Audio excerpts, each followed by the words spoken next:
Hey there, everybody. So, have you been looking for the simplest way to make a platformer in Scratch? Because if you have, then this is the perfect place for you. Because I'm going to teach you how to make a platformer in Scratch. A real simple platformer, you're going to have smooth jumping, you're going to have collision, all the extra basic stuff. So, without further ado, let's get into the video. Alright, so we start off with our Scratch Cat, and we don't really want that, so go ahead, boom, clear that out. So first create a sprite, and let's call it Player. Alright, next we're going to create a sprite and call it Levels. Awesome. And now, just kind of create a background real quick. So I'm just going to do a little, a nice light blue, just to get the wholesomeness going. Alright, so first what you're going to do is create just a little level. Alright, so it doesn't have to be too fancy. Just all you have to do is have this. Alright, now if you are going to create a wall, we're going to start by creating a wall. Make sure that your wall outline is different from anything else. Alright, we are going to use the specific color of your wall to detect collision. So, there you go. So we are going to start like this. I'm going to put this over here and make it smaller. I'm also going to create a red, something red, and I'm going to put it over here. So, do something like this, alright, and then we will get to coding. Alright, so hopefully you have something like this, and you have an outline that is much different from the other outlines. Alright, so first thing we are going to do is go to our player, and let's create something that's, player-like. So I'm going to create maybe just a fun little square or something. Let's see here. I'm going to do this. There we go. So, we have a pretty basic player, and I'm actually going to change the thickness down to 5. Alright, now for the fun part, the coding. So, go to your events, and we are going to do, when a flag is clicked, forever, and then if. And then we are going to do not touching level, or levels. So what we are doing is detecting if we are not touching the level. And what we will do is now create a variable. I'm going to make it for the sprite only, and we will call it yvel for y velocity. Alright, and so what this y velocity will do is control the y position of our player. Alright, and so we are going to change yvel by -1 if it is not touching our player. Nextly, we are going to duplicate this and actually make this be if touching levels. Now we are going to take this out of the equation and actually put one in that says set yvel to 0. Alright, and now we are also going to put another if statement down in the bottom that will say if key, and now set this key to whatever key you would like to be the jumping key.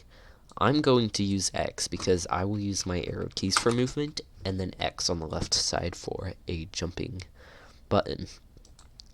So, if X is pressed, we are going to set yvel to 12.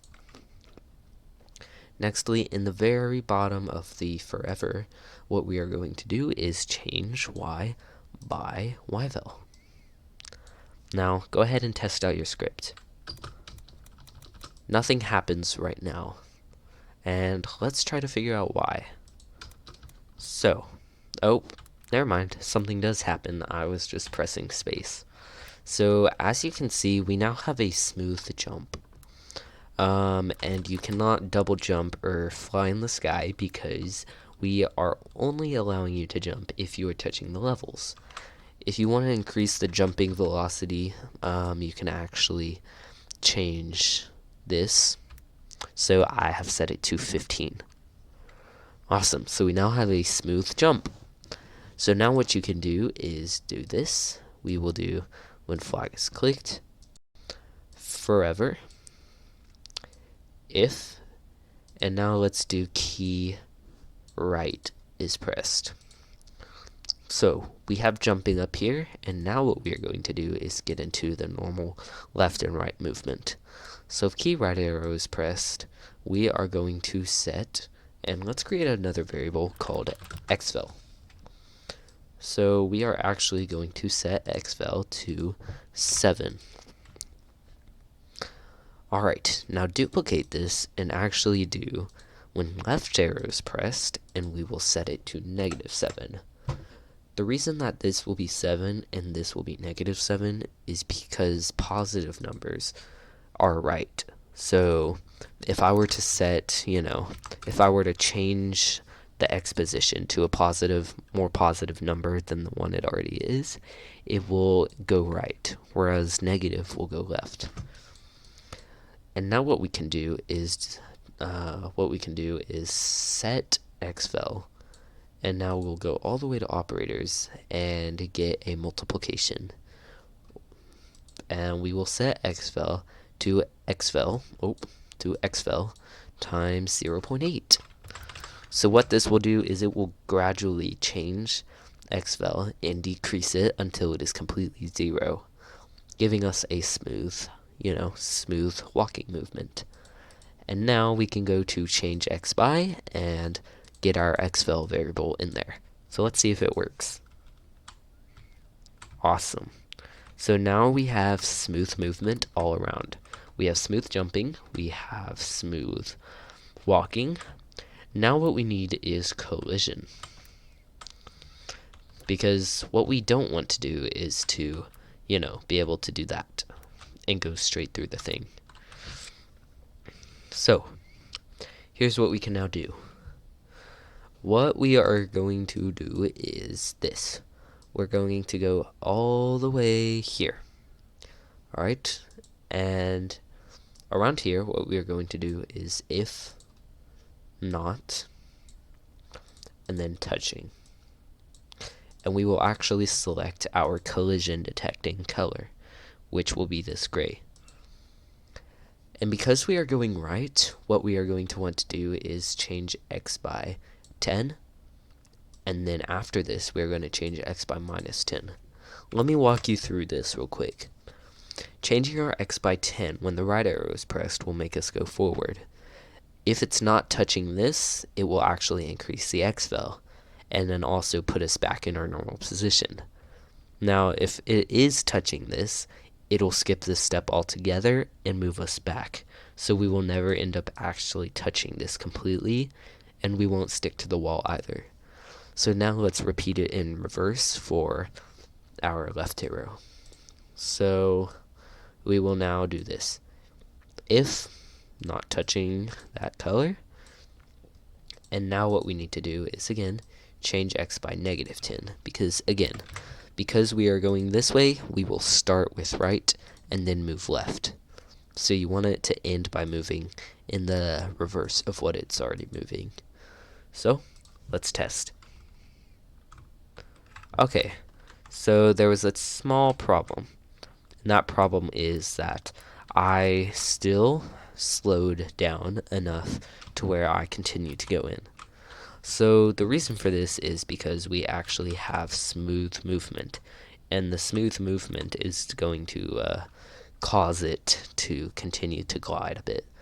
So what you can actually do is just continue to increase these values until you don't even touch it.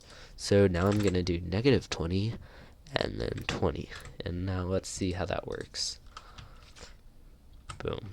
Almost. So close. So I'm going to actually do 35, -35, -35, and 35. And now let's see how this works. Boom. Now I don't even touch the wall. And you can change this accordingly as long as you don't end up in the wall.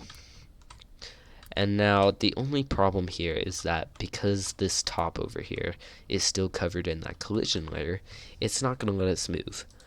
So what you can actually end up doing is just going in here and getting that last color and just going over it.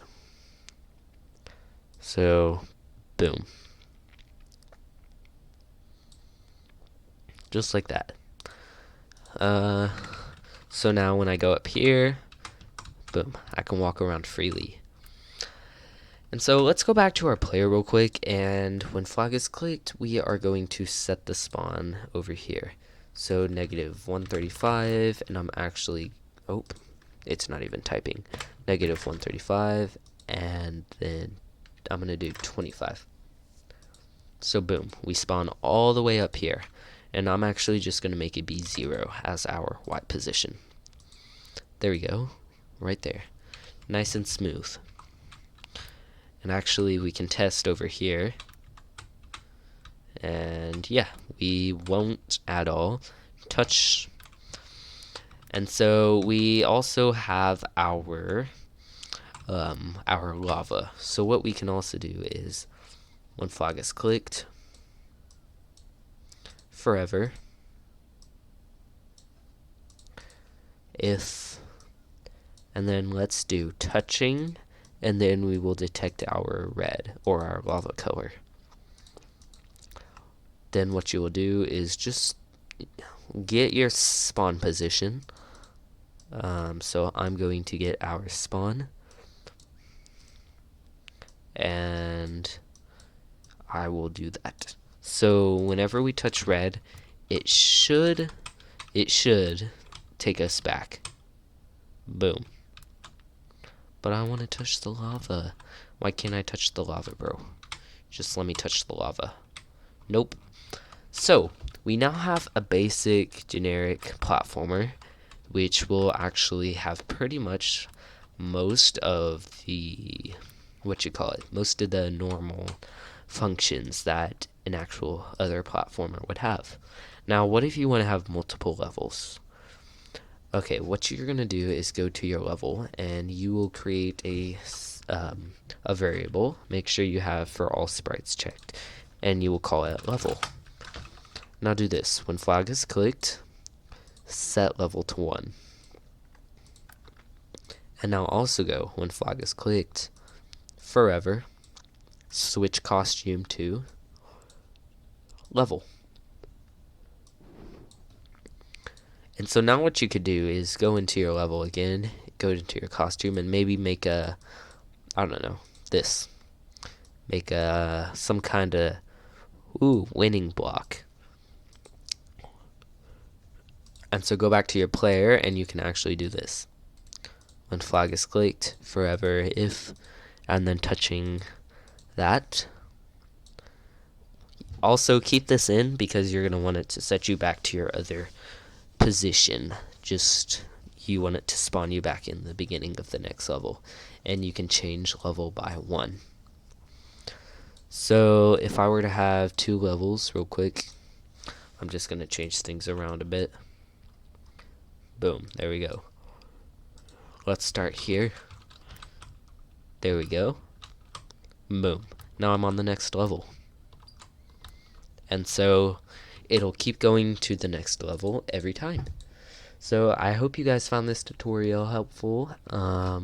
If you have any questions or something's not working, just let me know and I will go through it with you.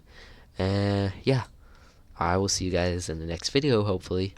Bye.